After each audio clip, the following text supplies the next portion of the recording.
नमस्कार। मैं आज अपने YouTube चैनल में पुनः अपने आज के जो वर्तमान में राजनीतिक संकट चल रही है, पॉलिटिकल क्राइसिस, चाहे झारखंड में हो चाहे बिहार में हो, इसको लेकर के आपके सामने कि जो राजनीतिक संकट है ये कैसे उत्पन्न हुआ और हमारा संविधान सर्वोच्च है।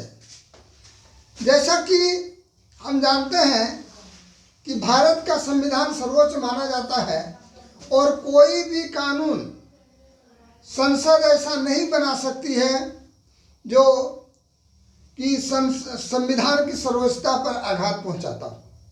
लेकिन कुछ इस तरह से पेचीदा ढंग से जो हमारी जो प्रक्रिया है, जैसे कि राष्ट्रपति का निर्वाचन जो होता है, उसके बाद राष्ट्रपति का जो निर्वाचन होता है, उसमें से कुछ ऐसा संशोधन कर दिया है कि राष्ट्रपति प्रधानमंत्री और उसके मंत्रिमंडल के निर्णय को मानने के लिए बाध्य है।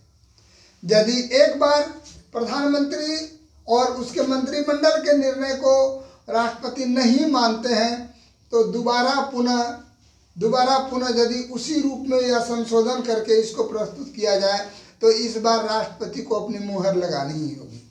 उसी तरह देखा जाता है कि राज्यपाल जो कि प्रांत का है, राज्यों का है, लेकिन इसकी नियुक्ति राष्ट्रपति करते हैं और वो प्रधानमंत्री की सलाह से करते हैं। इसका मतलब उसको 100% प्रधानमंत्री और राष्ट्रपति का भक्त होना ही होगा। आज जो हमारे यहाँ जो राजनीतिक संकट चल रहा है, पॉलिटिकल क्राइसिस चल रहा है, कि आप देखते हैं कि एक सरकार को ईडी के द्वारा छापामारी करके उसके अंदर जो खराबी थी, उसने जो मनी लॉन्ड्रिंग या भूमि घोटाले में जो भी किया, उसके रिजनेशन करने के बाद लगता है कि उथल पुथल की सरकार हो गई। लगभग 28-30 घंटा तक सरकार ही नहीं बनी। मैंने ये पूरी तरह से जो ओरिजिन ऑफ द स्टेट के पहले जो स्टेट की जो स्थिति थी, प्राकृतिक अवस्था में लोग ऐसे थे जहाँ पर कोई भी शासक नहीं था।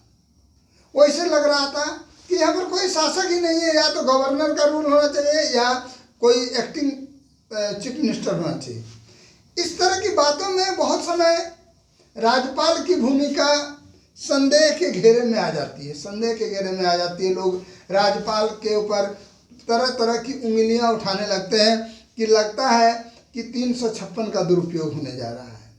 दूसरी ओर हम देखते हैं कि सरकार को जनता की सुख सुविधाओं से, बेरोजगारी, महंगाई, गरीबी से कुछ भी लेना देना नहीं है। उसको सिर्फ अपना शासन बचाए रखना है। और ऐसी परिस्थिति में देखिए लगातार पूरा झारखंड, पूरा बिहार अस्त व्यस्त है। उसकी जो प्रशासकीय व्यवस्था है, उसकी जो नौकरशाही है, पूरी तरह से अस्त व्यस्त है। लगता है कि दौड़ भाग का आलम पसरा हुआ है। लोगों को मेला घूमने पर रोक लगा दी गई, सभा सम्मेलन करने पर रोक लगा दी जाती है, मार्केट बंद करा दिया जाता है, चारों ओर पुलिस का साम्राज्य छा जाता है। ऐसी स्थिति में बड़ी अफसोस होती है कि इस तरह का जो राजनीतिक संकट को हमारे प्रधानमंत्री को या हमारे यहाँ जो राज्यपाल महोदय है, महामहिम राज्यपाल महोदय को इस तरह से नहीं झकझोरना चाहिए कि ताकि वो हमेशा संदेह के दायरे में, लोगों के दिमाग में एक भय बना हुआ है। जो हॉर्स ट्रेडिंग होती थी, जो विधायकों की खरीद फरोख्त होती थी, ये देखिए कि यहाँ पर हम विधायक को रखेंगे तो हमको डर लग रहा है कहीं खरीद फरोख्त तो नहीं हो जाएगी। इसके पीछे मुख्य राजभवन की तरफ लोगों की टकटकी लगी रहती है कि राजभवन का क्या आदेश होगा तब।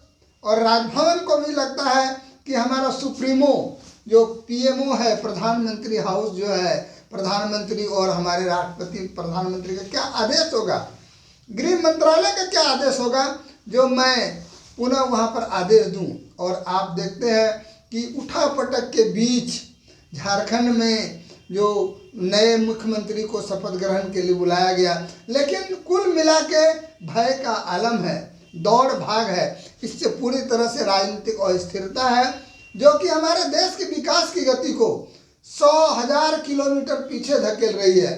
जहाँ पर परीक्षाएं बाधित हो रही है, सारे चीज़ हो रहे हैं, ऐसी स्थिति में हम लोगों को हमारे जो देश के सुप्रीम है, प्रधानमंत्री हैं, राष्ट्रपति हैं, यहाँ के प्रांत के जो महामहिम है राज्यपाल महोदय से, ये हम लोग अनुरोध करते हैं कि आप लोग इतने बड़े पद पर हैं, आपके हाथ में देश की बागडोर है, कम से कम ऐसी परिस्थितियाँ उत्पन्न होने न देने की कृपा की जाए। और कम से कम जो आपके पास जो अनुच्छेद 356 के अंतर्गत राजतंत्र की विफलता होने पर जो इमरजेंसी लागू होने की बात है, उसको परिस्थिति न आने दिया जाए। अगर एक मुख्यमंत्री के त्यागपत्र देने के बाद किसी दल को यदि बहुमत है तो उसको न्योता देने का प्रयास तो आपने किया, लेकिन बहुत देर से किया। जब 25 से 30 घंटा हमारा पूरा प्रांत सरकार विहीन रहा, जहाँ पर कोई आदेश देने वाला नहीं, न गवर्नर का शासन था न मुख्यमंत्री का, ऐसी स्थिति राजनीतिक अस्थिरता लगता है कि हमारे प्रांत और राज्य की गति को, विकास की गति को बहुत दूर भेज देता है। और यदि हमारा संविधान सर्वोच्च न होता, हमारा सुप्रीम कोर्ट यदि निष्पक्ष न होता, हमारी न्यायपालिका, तो पता नहीं और क्या क्या हो सकता था। क्योंकि संविधान की सर्वोच्चता है और न्यायालय निष्पक्ष और निष्पक्ष न्यायालय है, उसका कानून मान्य, उसका जो निर्णय मान्य है। इस कारण से लगता है कि आज तक हमारे इन राजनीतिक दलों की मनमानी कम हुई है, नहीं तो कुछ और होता। इसलिए हम राज्य के सुप्रीमों से, हमारे जो महामहिम राज्यपाल महोदय से अनुरोध करते हैं कि श्रीमान कम से कम इस तरह की परिस्थिति उत्पन्न न होने दी जाए। और ये जो संक्रमणकालीन दौर से गुजरती है सरकारें, चाहे किसी भी राज्य की सरकार हो, ये देश के विकास के लिए घातक है। इन्हीं सब शब्दों के साथ मेरा आज का ये अध्याय समाप्त होता है।